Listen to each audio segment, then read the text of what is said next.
সুমাইয়ার আজ এসএসসি পরীক্ষার রেজাল্ট দিয়েছে। সুমাইয়া একজন প্রতিবন্ধী মেয়ে। বাম হাত সবসময় বাঁকা হয়ে থাকে। সুমাইয়া এসএসসি পরীক্ষায় ভালো রেজাল্ট করেছে। সুমাইয়া হাঁটাচলা করে একটু খুঁড়িয়ে খুঁড়িয়ে। সুমাইয়ার রেজাল্ট নিয়ে খুঁড়িয়ে খুঁড়িয়ে দৌড়াচ্ছে। সুমাইয়ার কাছে মনে হচ্ছে যেন আকাশে চাঁদ হাতে পেয়েছে। সুমাইয়া দৌড়াতে দৌড়াতে বাড়ির গেটে আসতেই সুমাইয়ার বাবা মায়ের সাথে দেখা। সুমাইয়ার বাবাকে জড়িয়ে ধরে বলতে লাগল, বাবা, আমি এসএসসিতে জিপিএ 5 পেয়েছি। সুমাইয়ার মুখে এমন কথা শুনে বাবা মা দুজনেই খুশি। বাবা বলতে লাগলেন, মারে, তুই এত ভালো রেজাল্ট করবি আমরা কোনোদিনও কল্পনা করতে পারিনি। তবে সবসময় স্বপ্ন দেখতাম তুই পরীক্ষায় এবারও ভালো রেজাল্ট করবি। বাবার কথা শেষ হতেই মা বলল, এবার সুন্দর একটা ছেলে দেখে সুমাইয়াকে বিয়ে দিয়ে দাও, স্বামী সংসার করুক।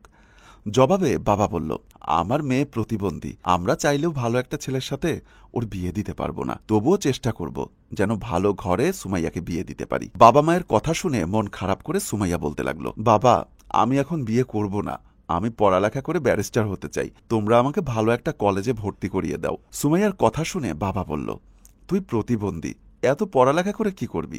বিয়ে দিলে তো পরের বাড়ি চলে যাবি, তোর আর পড়ালেখা করার দরকার নেই। এখন পড়ালেখা করতে অনেক টাকা খরচ হয়, আর পড়ালেখা করে তুই তো একটা চাকরিও করতে পারবি না, কারণ যেখানেই যাবি সেখানেই বলবে প্রতিবন্ধীদের জন্য কোনো চাকরি নেই।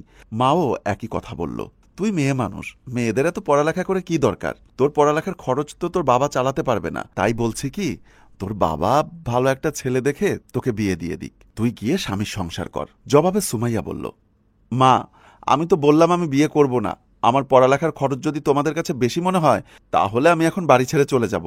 আমি নিজেই চেষ্টা করে দেখি পড়ালেখা করে কিছু একটা করতে পারি কিনা, তবে আমার স্বপ্ন আমি পড়ালেখা করে একজন ম্যাজিস্ট্রেট হব। সুমাইয়া এই কথা বলে ওখান থেকে চলে গেল। মা সুমাইয়াকে আটকাতে গেলে বাবা বাধা দিলেন, বলতে লাগলেন, আরে যেতে দাও না, ও কোথায় যাবে? দেখবা বিকালে আবার বাড়িতে ফিরে আসবে। যাও, ঘরে যাও, আমি একটু বাজারে যাচ্ছি। সুমাইয়া বাবা মায়ের সামনে থেকে চলে গেল। বাবার যেন কিছুই মনে হলো না। মনে হচ্ছে প্রতিবন্ধী সুমাইয়া বাড়ি থেকে বের হয়ে যাওয়াতে বাবা খুশি হয়েছে। সুমাইয়া শহরে এসে দেখে একটি কনস্ট্রাকশন বিল্ডিংয়ের কাজ চলছে। ওই বিল্ডিংয়ের সামনে এসে মন খারাপ করে সুমাইয়া বসে আছে। সুমাইয়ার তো কোথাও যাওয়ার কোনো জায়গা নেই, তাই সে বসে বসে চিন্তা করছে এত বড় শহরে কোথায় যাবে। সুমাইয়ার পাশ দিয়ে রাকিব ওই বিল্ডিংয়ের দোতলায় যাচ্ছিল। রাকিব সুমাইয়াকে দেখে চিন্তা করতে লাগলো, এই মেয়েটি এখানে মন খারাপ করে বসে আছে কেন? জিজ্ঞাসা করে দেখি তো। তুমি এখানে মন খারাপ করে বসে আছো কেন? কোথায় যাবে তুমি? সুমাইয়া কোনো কথা বলছে না, অসহায়ের মতো ড্যাব ড্যাব করে রাকিবের দিকে তাকিয়ে আছে। রাকিব আবারও জিজ্ঞাসা করল, কথা বলছো না কেন? কোথায় যাবে তুমি, আমাকে বলো।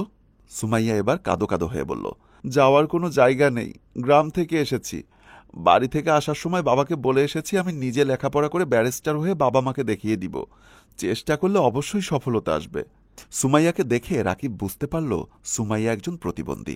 রাকিব সুমাইয়াকে জিজ্ঞাসা করল, এ কি, তোমার হাতটা এভাবে বাঁকা কেন?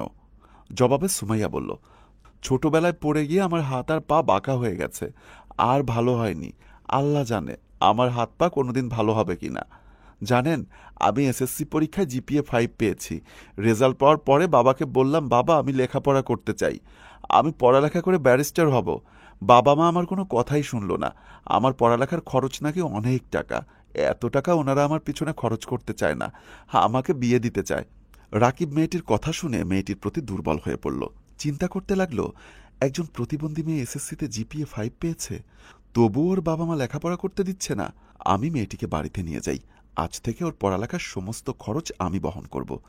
এই কথা ভেবে রাকিব সুমাইয়াকে বলল, তুমি কি আমাদের বাড়িতে যাবে? আমরা তোমাকে ভালো একটা কলেজে ভর্তি করিয়ে দিব, আর তোমার সব খরচ খরচা আমরাই বহন করব। রাকিবের কথা শুনে সুমাইয়া রাজি হয়ে গেল। রাকিব সুমাইয়াকে নিয়ে বাড়ির উদ্দেশ্যে চলে গেল। 8 বছর পর সুমাইয়া রাকিবকে নিয়ে বাড়ির সামনে আসতেই সুমাইয়ার মায়ের সাথে দেখা। মা সুমাইয়াকে দেখে অবাক হয়ে গেলেন।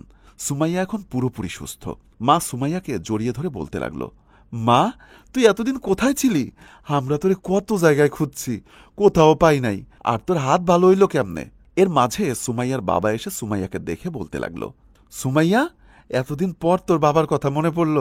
এতদিন কোথায় ছিলি রে মা? একবারও কি আমাকে দেখতে ইচ্ছা করে নাই তোর? সুমাইয়া বাবাকে বলতে লাগলো, জানো বাবা, তোমার মেয়ে আজ ব্যারিস্টার, তোমাকে বলেছিলাম না আমি লেখাপড়া করে একদিন ব্যারিস্টার হব?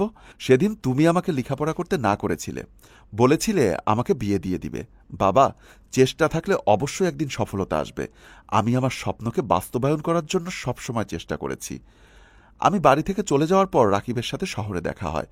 রাকিব আমাকে ওদের বাড়িতে নিয়ে যায় আর ঢাকায় বড় একটি কলেজে ভর্তি করিয়ে দেয়।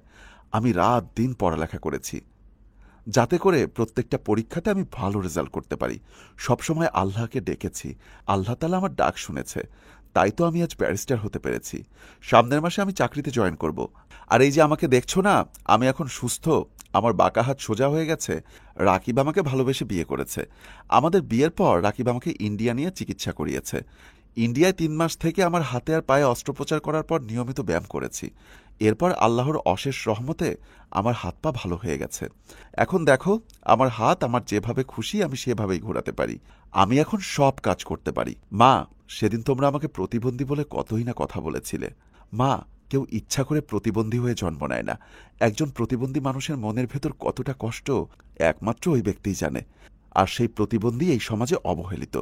মা, আমাদেরও তো স্বপ্ন থাকে, আমরা তোমাদের মতো ভালো মতো হাঁটাচলা করব, কাজ করব, দৌড়াদৌড়ি করব, খেলাধুলা করব। সুমাইয়ার কথা শুনে বাবা বলতে লাগলেন, মারে, তুই আজ আমার চোখে আঙুল দিয়া বুঝাইয়া দিলি, চেষ্টা করলে অবশ্যই একদিন সফলতা আসে। তোকে আমি প্রতিবন্ধী বলে কতই না অবহেলা করছি, তুই আমাদের সব অবহেলা উপেক্ষা কইরা আইস প্রমাণ করলি তুই একজন প্রতিবন্ধী মানুষ। আমি তোর সাথে অনেক বড় অন্যায় করছি, তুই তোর এই অভাগা বাবারে ক্ষমা কইরা দে। তুই যদি আমারে ক্ষমা না করস, আমি মইরাও শান্তি পাব না। বাবা এই কথা বলে চোখের পানি ছেড়ে দিলেন। সুমাইয়া বাবার চোখের পানি মুছে বললেন, বাবা, আজ তো তোমার খুশির দিন, আজ কেন কান্না করছো? আজ আমি তোমাদের নিজ হাতে রান্না করে খাওয়াবো। বন্ধুরা, আমাদের সমাজে প্রতিবন্ধীরা অবহেলিত মানুষ।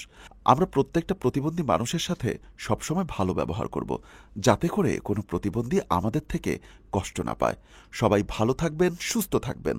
আমাদের এই ভিডিওটি যদি আপনাদের বিন্দু পরিমাণ ভালো লেগে থাকে, তাহলে অবশ্যই লাইক, কমেন্টস এবং শেয়ার করে পাশেই থাকবেন। ধন্যবাদ সবাইকে।